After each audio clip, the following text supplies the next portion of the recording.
Radio UNAM es un medio que promueve el diálogo, la diversidad y la libertad de expresión en un marco crítico y respetuoso. Los comentarios expresados a lo largo de su programación reflejan la opinión de quien los emite, mas no de la radiodifusora.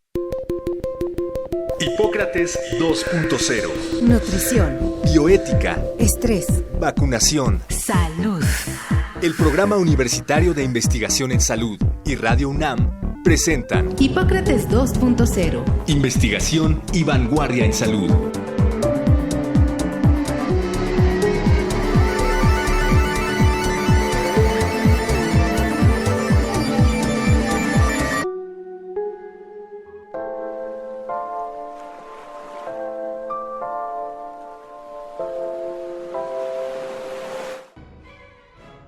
Hola, hola, bienvenidos a Hipócrates 2.0.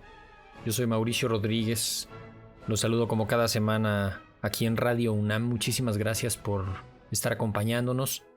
Para el programa de hoy hicimos una selección de algunas preguntas que nos han llegado recientemente a través de Twitter, en @puis_unam o en @maurodríguez. También a través del canal de YouTube del PUIS, que es el Programa Universitario de Investigación en Salud. Y al correo covid19@unam.mx. Es un conjunto de preguntas que destacan pues lo más importante, las inquietudes que están más vigentes en estos días, y decidimos traerlas a esta emisión para que pongamos las respuestas y tratemos de comentar algo al respecto, esperando siempre que sea información que resulte de utilidad para ustedes y desde luego pues agradeciendo a quienes nos las han ido formulando. Entonces, vamos comenzando. ¿Cuál es el estado actual de la pandemia y cuánto falta para la endemia? Bueno, ciertamente estamos en una etapa que podríamos llamar de transición, precisamente de la etapa de la fase pandémica, que es cuando todo es urgente, cuando hay muchas cosas que no se saben, el virus, su comportamiento, la enfermedad, la dinámica de la transmisión, de la epidemia. No hay manejo para los pacientes, no hay diagnóstico, no hay vacunas. Es una etapa pues que ya pasó y que poco a poco la hemos ido enfrentando y poco a poco se han ido disminuyendo todas esas incertidumbres y se han ido aportando herramientas para combatirla. Ya con esto marchando, ya con esto andando, pues entonces cambia el panorama y entramos a esta fase de transición donde en algunos países comenzará a estabilizarse y en otros seguirá habiendo algunos brotes, quizá actividad epidémica donde no se había visto o algunos nuevos grupos afectados, y se tendrá que ir contendiendo ya específicamente en esas situaciones. La endemia se refiere al patrón de comportamiento regular de una enfermedad. De ninguna manera es un problema menor. Puede ser una enfermedad muy fuerte, muy grave y que sea endémica y que siempre esté ocurriendo. Entonces el COVID hacia allá va, hacia ser una enfermedad más regular, más recurrente, con los patrones de comportamiento más bien definidos, y eso nos va a permitir también identificar dónde están los riesgos y cómo apuntalarlos, en qué poblaciones, en qué grupos son mayores los riesgos, en cuáles son menores, y aprender a convivir con esta enfermedad como parte del repertorio de enfermedades habituales, por llamarlo así, que va a haber. El COVID-19 no se va a terminar, va a ser una enfermedad que pues va a seguir con nosotros durante muchos años y esperemos que vaya estabilizándose y que cada vez las olas sean menos intensas y que termine incorporándose a este patrón de circulación que tienen los microorganismos del tracto respiratorio y que tienen una circulación prácticamente así estacional. Ahora estamos en una etapa en México donde llevamos ya varias semanas con disminución de la epidemia, prácticamente todo el país está en semáforo verde. Quizá comience a haber actividad epidémica en algunos municipios, en algunas ciudades, pero no algo que empiece a gestar una siguiente ola todavía. Pero tenemos Estados Unidos, por un lado, que empieza a tener actividad epidémica relevante en varios estados, ya un par de semanas con actividad epidémica nuevamente, y varios países de Europa, y en Asia está China con unas epidemias muy fuertes que han llegado a provocar el confinamiento de 100 millones de personas, que no es cosa menor, ciudades muy grandes que han estado en confinamiento. Entonces, mientras siga habiendo esta actividad epidémica en muchos países o en varias regiones, pues el resto del mundo seguimos pendientes y no podemos bajar la guardia. Entonces estamos en ese momento. Probablemente vamos a empezar a ver que en algunos países hay un control mucho más completo que en otros, y en algunos se ha empezado a frenar, en otros ha avanzado de manera distinta. Y tenemos que seguir pendientes de la epidemia, pues prácticamente por todos lados. La nueva variante BA2 es más o menos peligrosa que las anteriores. Bueno, durante toda la epidemia hemos ido viendo variantes que ya estamos familiarizados con su existencia. Son el mismo virus que proviene desde el inicio de la pandemia, con algunas modificaciones suficientes para ser diferente de las anteriores sin dejar de ser el mismo SARS-CoV-2. Hay dos grandes categorías, ¿no?, que son las variantes de interés, en las que se concentran algunos estudios para ver si tienen cambios y el impacto de estos cambios, y las variantes de preocupación, que es cuando ya hay más evidencia de que esos cambios provocaron alguna modificación en la transmisión o en la respuesta inmune o en la severidad de la enfermedad, ¿no? Hasta ahorita hemos ido teniendo varias variantes de preocupación.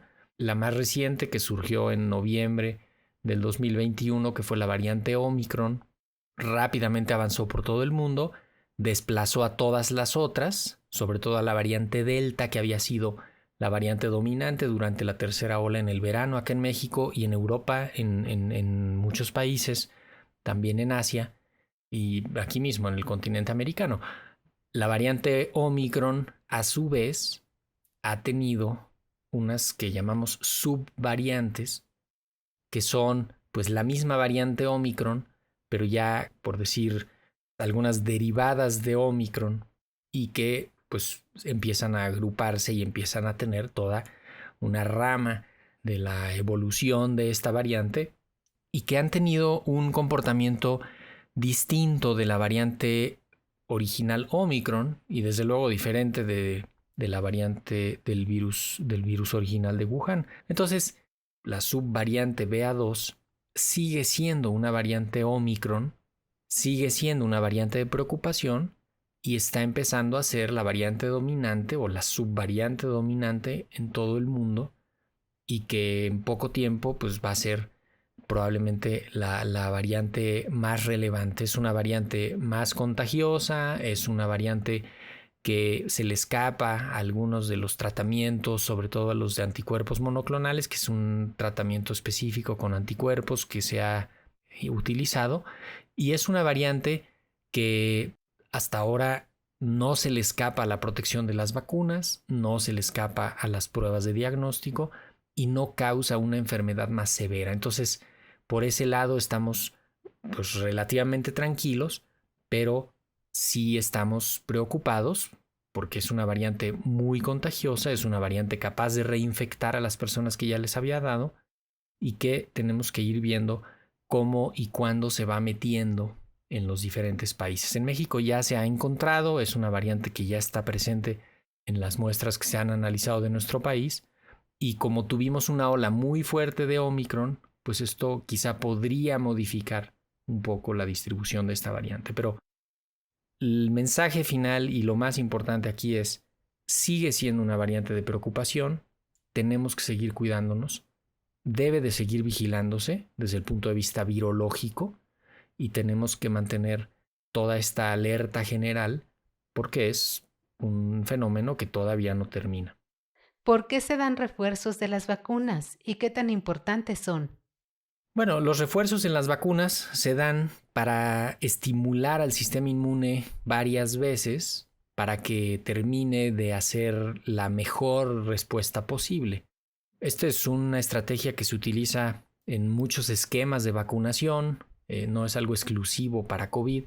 Podemos pensar en muchas de las vacunas que se les ponen a los infantes, que se les dan varias dosis con intervalos de 2, 4, 6 meses de diferencia y que el esquema completo termina siendo, por ejemplo, hasta la cuarta dosis en el caso de la vacuna pentavalente, ¿no? Que se les pone a los 2, a los 4, a los 6 y a los 18 meses.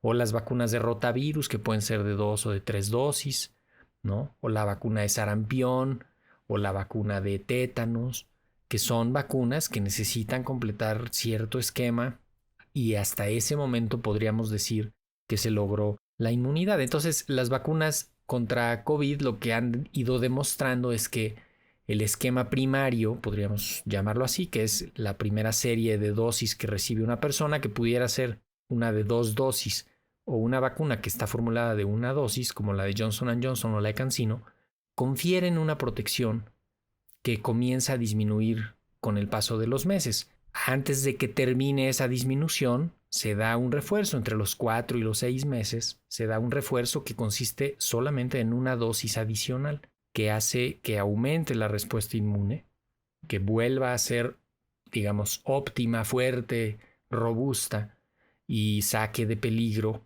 durante más tiempo a esas personas. En algunos lugares o en algunas condiciones se ha comenzado a evaluar y ya ha comenzado incluso a aplicarse un segundo refuerzo.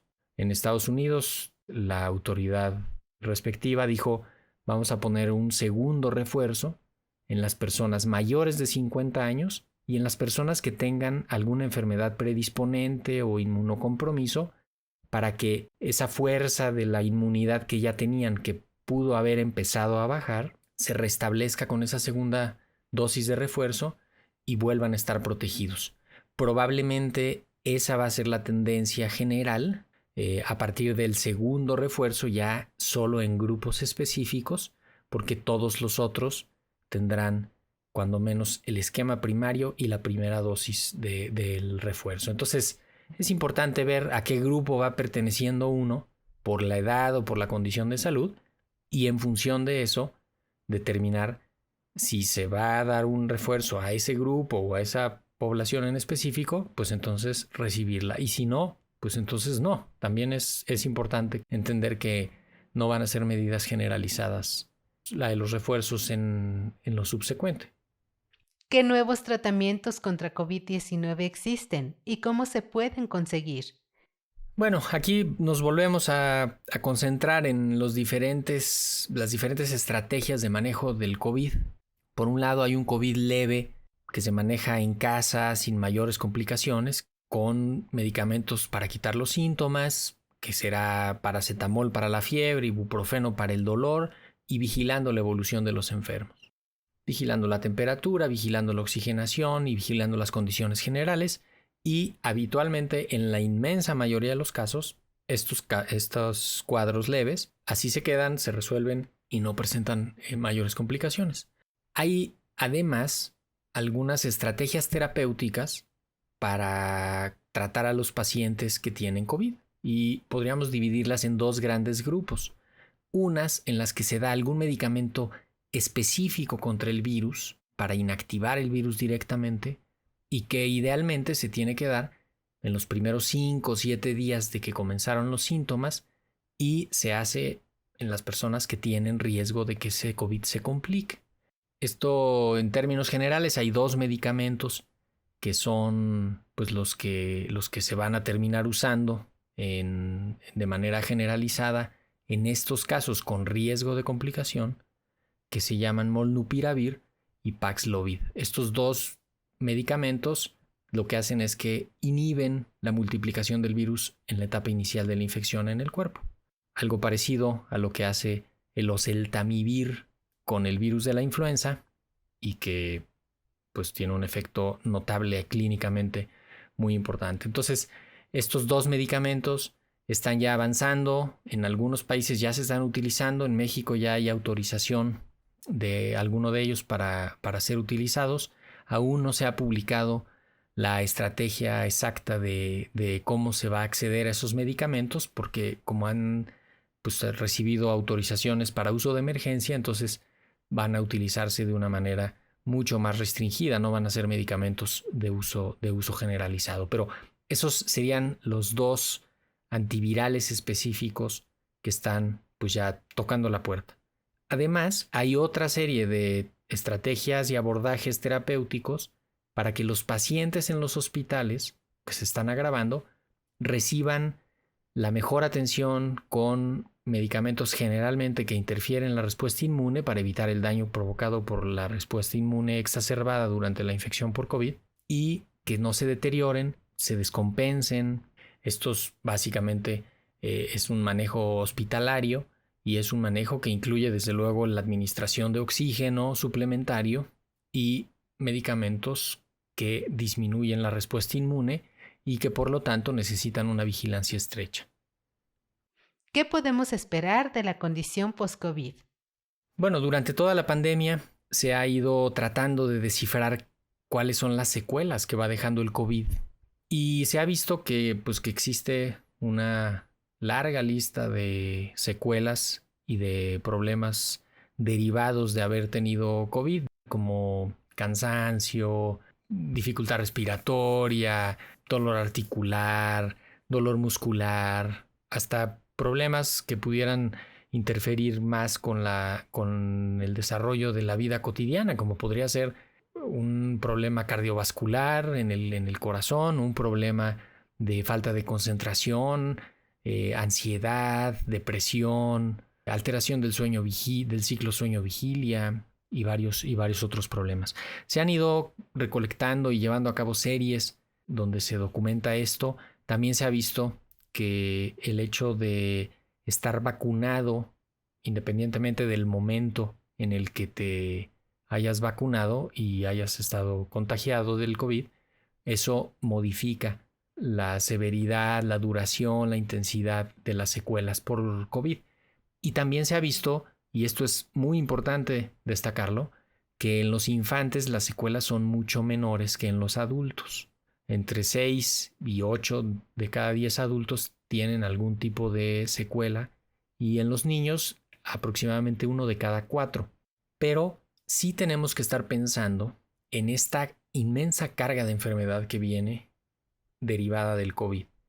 Y por eso habría que seguir evitando los contagios al máximo y tenemos que estar preparados para identificar las secuelas, acordándonos de cuándo nos dio COVID, tratando de acordarnos también y teniendo presente la vacunación que recibimos, las enfermedades que teníamos, algún cambio que salte después de haber tenido COVID y desde luego pues no dejarlo pasar como si fuera algo irrelevante, sino más bien ponerle atención y tratar de ver qué es y hacer algo al respecto, porque pues definitivamente estamos ahí sí en un terreno desconocido y poco a poco tenemos que ir construyendo esa agenda de la condición post-COVID entre todos. ¿Qué tanta enfermedad mental va a haber derivada de eso? ¿Qué tantos cambios en la conducta o en los hábitos biológicos de la gente? ¿Qué tantas secuelas metabólicas va a haber? ¿Qué tantos problemas cardiovasculares? Eso tenemos que irlo viendo. Entonces no es de ninguna manera para dejarlo pasar así como algo ligero. ¿Cuáles son los riesgos que podrían presentarse en esta temporada en la que ha habido regreso a actividades cotidianas, contingencia ambiental y están las vacaciones de Semana Santa? Bueno, aquí se juntan varias cosas que pues todas abren riesgos de contagio de COVID en caso de que hubiera en alguna comunidad, ¿no? Que pudiera irse provocando algunos brotes. La apertura de todas las actividades y el llevarlas a cabo ya de manera rutinaria pudiera conducir al relajamiento de ciertas medidas en las situaciones de riesgo, básicamente quitarse el cubrebocas y que no esté bien ventilado el lugar, y eso podría empezar ahí a favorecer, o ya tener las actividades de lleno y todo lo que está ocurriendo, también podría ser que la gente que estuviera enferma, por estar haciendo esas actividades y no detenerlas, fue fuera y contagiara a los que estuvieran ahí en esa otra actividad. Entonces es importante no perder de vista eso. La contingencia ambiental, pues desde luego genera riesgos para la salud. Podría dificultarse un poco la recuperación de las personas que tuvieran algún problema respiratorio, precisamente porque la calidad del aire sea inadecuada, con el consecuente riesgo de estar ahí en un lugar cerrado. Entonces hay que poner atención ahí a eso. La contingencia lo que restringe es la actividad física intensa. Entonces, en una escuela pueden salir los niños y las niñas al patio, simplemente que no estén corriendo mucho, que no estén haciendo mucha actividad física, pero sí que tengan el lunch afuera, que estén afuera el tiempo más posible, que tomen incluso clases en algún lugar al aire libre, protegidos del sol, y que no se pierda esta necesidad de abrir ventanas y de ventilar, que eso ayuda a controlar los riesgos del COVID. Eventualmente vamos a tener una quinta ola de COVID en el país, tal vez de menor intensidad, desde luego con un menor impacto, pero que va a seguir habiendo circulación del virus. Estamos viendo en otros países lo que pasa cuando quitas las restricciones, básicamente el uso del cubrebocas en interiores, y pues en cualquiera de los escenarios se ve que la epidemia se vuelve a reactivar. En el Reino Unido, en Estados Unidos, en algunas partes de China, en Asia, en otros países. Entonces hay elementos suficientes para decir: conservemos el cubrebocas, sigamos avanzando en la vacunación lo más posible y evitando los riesgos. El cubrebocas nos va a ayudar pues todavía varias semanas, varios meses, sobre todo si comienza a haber importación de otros casos y comienza a haber brotes aquí dentro de nuestro país. Entonces, la perspectiva para dejar de usar el cubrebocas pues todavía no la tenemos tan cerca. Quizá en algunas situaciones de bajo riesgo se quitará el cubrebocas, pero hay que entender que la mayoría de las situaciones de la vida cotidiana pudieran ser pues situaciones donde el riesgo es alto, y lo mejor será mantener el uso del cubrebocas ahí. ¿Qué podemos hacer para que no vuelva a suceder algo como lo que ha ocurrido? Bueno, con esta pregunta cerramos el programa. La respuesta es un poco compleja porque, por un lado, este problema tan grande de la pandemia de COVID-19 nos ha hecho aprender muchas cosas y también nos ha permitido identificar muchas otras donde hay que incidir para evitar algo parecido, que se ve poco probable que pudiera pasar algo cuando menos igual a esto, precisamente porque hay elementos para el diagnóstico, hay una plataforma para la producción más rápida de vacunas, hay una plataforma para la distribución de insumos, ya se aprendió la reconversión hospitalaria, ya se puso en práctica la reconversión hospitalaria, ya se puso en práctica un aumento en la disponibilidad de pruebas de diagnóstico y de pues, grupos para elaborar guías de práctica clínica, laboratorios para la identificación de los microorganismos, de tal manera que pues es nuestra responsabilidad hacer que todo eso vaya a nuestro favor y juegue a nuestro favor. Por otro lado, también se debe de reconocer que parte de este problema viene de la relación que guardamos como seres humanos con nuestro planeta y del estilo de vida que tenemos como humanidad. Entonces quizá también ahí va a haber que modificar algo, que las ciudades no sigan creciendo a ese ritmo imparable, que se frene el calentamiento global, el cambio climático. Necesitamos que haya menos deforestación, que los ecosistemas se conserven lo más intacto posible, sobre todo aquellos donde hay una biodiversidad importante, selvas, bosques, todas las costas. Se necesita hacer un uso responsable del planeta. Esto pues es muy difícil que lo midamos y que le busquemos una conexión directa con algo como esto que nos está pasando, pero pues parte del problema fue que de la región de Wuhan salieron vuelos a todo el mundo en pocos días, llevando gente ya contagiada, y que en muy poco tiempo estaba el virus prácticamente en todo el planeta, gracias a la inmensa conectividad que tenemos. Y por otro lado, la inequidad en los accesos y en el acceso a los servicios de salud, a los recursos de salud, también ha sido un problema que ha impactado de manera notable.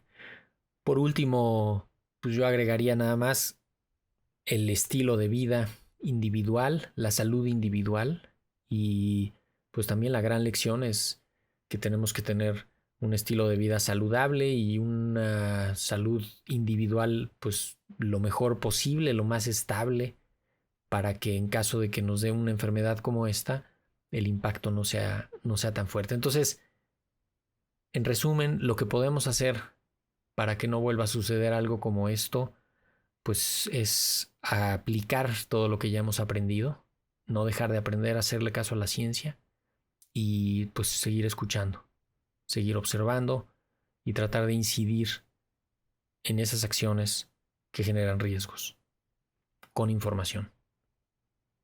Eso es todo por hoy.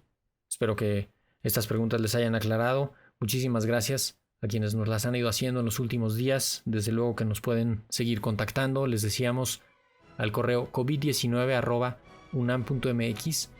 En Twitter yo estoy como @MauRodríguez. También nos contactan en @puis_unam y en @radiounam. Esto fue Hipócrates 2.0. Yo soy Mauricio Rodríguez. Los esperamos la próxima semana. Muchísimas gracias por su atención. Quédense en sintonía de Radio UNAM.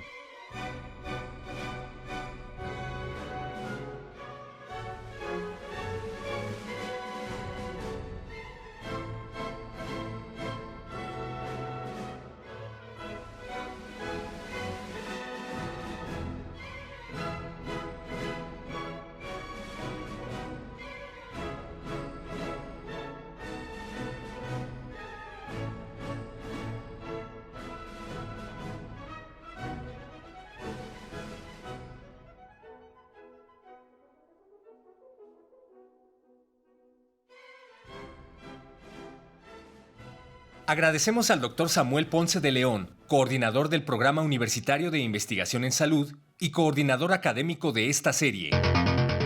El Programa Universitario de Investigación en Salud y Radio UNAM agradecen tu escucha. Te esperamos la siguiente semana para platicar sobre lo último en materia de salud e investigación en Hipócrates 2.0.